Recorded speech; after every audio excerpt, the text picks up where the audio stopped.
আসসালামু আলাইকুম হিন্দু অন্যান্য ধর্মের দাদা ও দিদিদের জানাই নমস্কার। আজ আমি সেক্স তোলার মন্ত্র নিয়ে হাজির হয়েছি। সেক্স তোলার মন্ত্র নিয়ে হাজির হয়েছি। সে সেক্স তোলার মন্ত্র দিয়ে আপনি যে কোনো বিধবা নারী, যে কোনো চাকরিজীবীদের ওয়াইফ, যে কোনো ভাবি, যে কোনো বৌদি, যে কোনো বোন, যে কোনো সেক্সি নারী, আপনার চোখের নিশায় যদি কোনো নারী ভালো লাগে এবং কি আপনি যদি কোনো নারীর সেক্স তুলতে চান, তাহলে আমার এই মন্ত্রটা শুধু তিনবার পাঠ করার সাথে সাথে সে নারী কাপড় খুইল্লা একবারে আপনার কাছে আসার জন্য আবেগে পুরো শরীর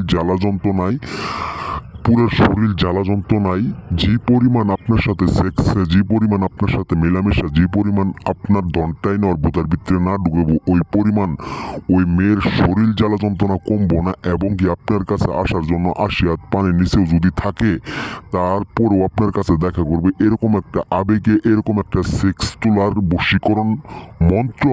এই মন্ত্রটা আপনি যদি কোনো নারীর উপরে তিনবার পাঠ করেন, তিনবার পাঠ করার সাথে সাথে সে নারী কাপড় খুলতে বাধ্য থাকবে এবং কি পুরো অলঙ্গ অবস্থায় আপনার কাছে আসার জন্য সেই নারীর দেহ, মন, প্রাণ যা আছে সবকিছু আপনারা সইপে দেওয়ার জন্য সে নারী পাছার কাপড় খুললা পুরো ফিগারের কাপড় খুললা সে নারী একবারে আপনারা জড়াই দইরা আপনার সাথে সেক্স যে পরিমাণ আপনার সাথে সেক্স না করবো ওই পরিমাণ ওর গোপন অঙ্গর জ্বালা কমবো না, ওর গোপন অঙ্গের বেদনা কমবো না এবং কি পুরো শরীরের ভিতরে মরিচের মতো আগুন ধরে উঠবে। এরকম একটা শরীর জ্বালা যন্ত্রণায় সে নারী রুমের ভিতরে থাকতে পারবো না, সে নারী ঘরের ভিতরে থাকতে পারবো না।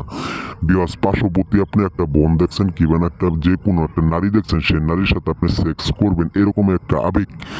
এখন আর আপনার কোনো মানুষকে ধরতে হবে না। ক্ষুধার কসম লাশবারের মতো আমার এই মন্ত্রটা যদি আপনি একটাবার পরীক্ষা করার সাথে সাথেই সে নারী উলঙ্গ হয়ে আপনার দনটাই নেওয়ার বোদার ভিতরে ঢুকাইতে যা কিছু করার লাগে একবারে দুইটা আপনার মুখের ভিতরে তুলে দিব। আপনি চুষ্টে ওর যৌবন শক্তি আগের মতো ফিরে দিতে পারবেন। এরকম একটা শক্তিশালী কুফুরি কালো জাদু, একবারে কুফুরি মন্ত্র। সে মন্ত্র দিয়ে আপনি নারীকে নাচাইতে পারবেন, হাসাইতে পারবেন, এরকম একটা মন্ত্র আজ আমি বিয়াস আপনাদের মাঝে ছাইড়ে দিলাম। লাশবারের মতো ক্ষুধার কসম করে বলতেছে আমার এই মন্ত্রটা একটা বার আপনি ব্যবহার করবেন। এই বলে আমার কথা শেষ করছি। আসসালামু আলাইকুম।